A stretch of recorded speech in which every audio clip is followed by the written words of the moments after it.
He is undefeated at 6 wins, no losses, 4 wins coming by way of knockout.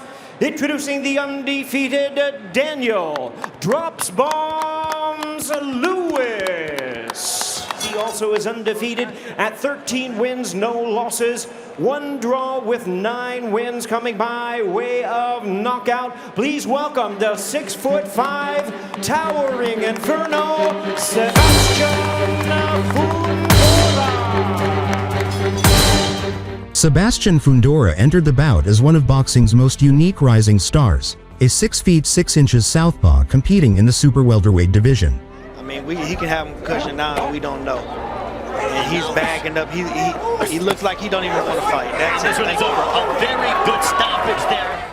Known for his relentless pressure and non-stop volume punching, Fundora had quickly become a fan favorite for his willingness to trade blows despite his towering reach advantage. Fundora trying to get a little space. Teeing him up. Firing from outside. Referee's getting close. Hard left hand. Referee steps in. Fighting under the bright lights of a major Las Vegas card, Fundora saw this clash as the perfect stage to prove that his unusual style could carry him all the way to world championship contention.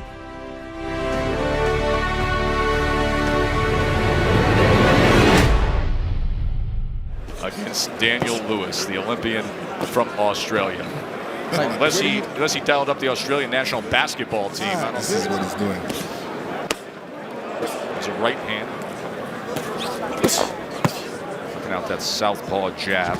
18 years old, but he began boxing at 8 years old and had 130 amateur fights. Riella, she boxes too. She was ranked #1. His an older brother, Alberto, who's a pro with 12 fights. Span will try to get you an answer on that. Track that down. Is Fundora an anomaly in the family, or is this a good-looking title fight coming your way with the always fun to see Emmanuel Navarrete, the WBO junior featherweight champions, coming up on the 2 unbeaten heavyweight champions all night long. I mean, he's always up against short opponents, so he's used to fighting short guys all the time. got a bell, guys? Bell. Sugar Hill Stewart, who comes from the famed Kronk Gym in Detroit. Yes, and the Kronk style, the Kronk memories alive, especially Emmanuel Stewart's memories alive. Round 2 here between the tall Fundora at 6'6", and you are a boxing aficionado and former all-time great. If I had to ask each of you to define what the Kronk... But the main style is always to be first. Yeah, from what I've seen he often had guys with height, and he wanted you to use it. He wanted you to fight like a big man. I think that was one of his greatest gifts to his fighters. Was teaching. Yeah, I mean, when I first went to him, he wasn't trying to change my style.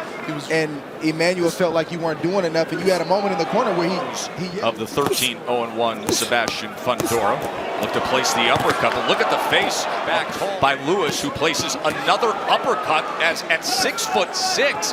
His opponent's leaning forward. The things he does wrong is leaning over, especially against a shorter opponent, and it makes him easier to get hit. 2 shots to get his 2 or 3 shots off. That's why he's having success. So glad you're with us on this pay-per-view collaborative effort between Ian and Sean Porter, and then the longtime friends from Vegas. Round number 3, Fundora and Lewis. Did absorb a right-handed Fundora in that last round. He's tough as hell, and he's got a great will to win. Enough when he fought on the Miguel Perchelt undercards. You know what's interesting? It wasn't necessarily about what happened in the... I like that. Yeah, and if they're smart, they'll learn more from just being in the ring with you. They're going to learn from, even though Fundora is 6'6", certainly not fighting like a man that's 6'6". Ready for that uppercut by Fundora. See the jabs there. Those moments of round number 3. Water is great. He needs it, especially, and that you're prepared for. He's taking some shots. Both of his eyes are kind of swollen, but he's willing to go through that to get what he needs to get in your chest and in your body at all. You should have strong arms and a strong jab and long enough punches where that guy can't even get close to. Distance, work more on Fundora to throw more jabs to keep the guy out. Specific style, whether you're 5'9" or 6'6", and they're going to teach you the same. He should be jabbing, keeping the smaller Lewis at bay and on the outside. Fill that space. Try a little bit of separation. Fundora trying to fill it with short shots inside. He's not a bad mid-range inside fighter, but he has his chin in the air, and he. But Lewis is keeping up the pressure. You know, he knows what he needs to do. He's got a sister as well who was an amateur fighter. He started 10 years old, ride to the Olympics. Now, what was interesting with Lewis is the post-Olympic lull he had. 60 pounds is a lot of weight. Finding him now. He's finding him tough too. Bam, hit him with that jab. His dear friends and his longtime trainer, JD. They go all the way back from when Deontay was with Kegs and he went into JD's journeyman fighter. How about all the way to 42-0-1 and the best puncher in the world? Yes. So all of a sudden, he's gone full-on Henry Hill, Goodfellas style, then wrap around the perimeter of the arena. But this, here he is. Have a switch, and they know when to turn it on and when to turn it off. From Rome, and he was brought over there by the WBC because they were presenting Deontay Wilder of how it was a life-altering experience to go to Rome, to go to the Vatican, and to be able to spend time with Fundora, and yet the range that this fight has been fought at.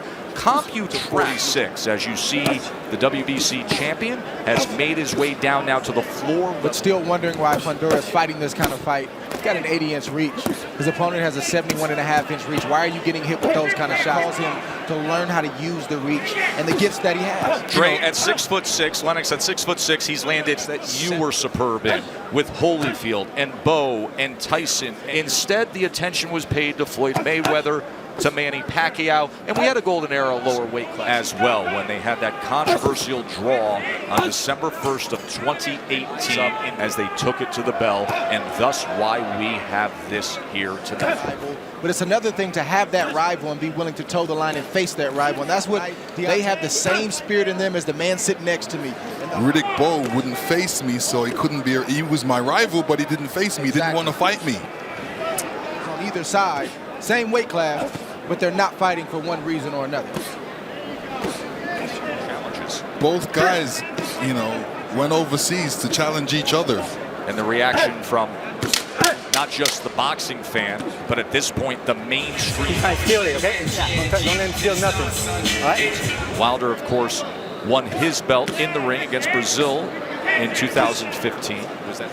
Fundora with a connected advantage of 131 to 111 in this fight. Looking forward to seeing him next against Gio Santissima. He's really concerned about his right hook and left hook.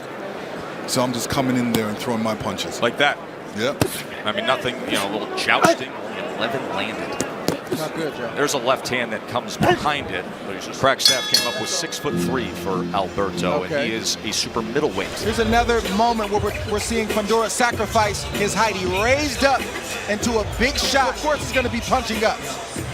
Advantage Lewis if the taller man's back is to the ropes. Dry up, Red. Dry up.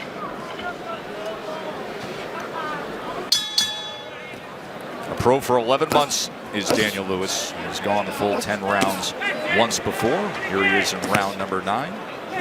Fight probably comes over, looks across the ring and says, wow, you're growing big here, don't you? Dre, when you see a tall, skinny guy in there and you're facing him, what are you thinking?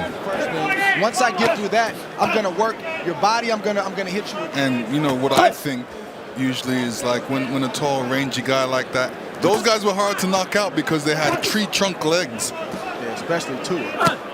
He was just a human square. Oh my goodness. He was a block. So he was 5'10". Tall southpaw. And chicken wing flicks that jab out.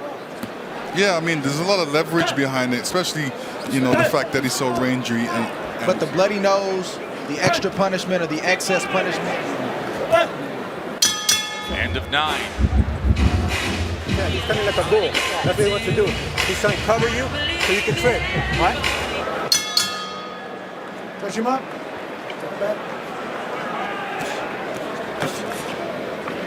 Larry Hazard Sr. Interesting to look at the CompuTrack. We told you about the range of the fight. Right now, close range, so that has gone up as the fight has gone on. I'm banning him from working on the inside for at least. But even inside, you can see his legs. They're not physically strong. Then you teach him how to work his range and how to work. He does it when Lewis allows him to do it. As soon as, good shot right there, but as soon as Head on our unofficial scores, plus 28 on the connect advantage as well. Fundora did something really wise there as he threw a jab and he was inside, an easy target, and he doesn't want to get hit easy. In total, as we come to the final seconds here of our first fight of this pay-per-view from Vegas, world title fight. It was a great fight. He brought it to. I knew he was going to bring a fight, an Olympian, a great Australian fighter, and I hope the crowd got what they wanted. All three in favor of the winner, and still undefeated, the Towering Inferno, Sebastian.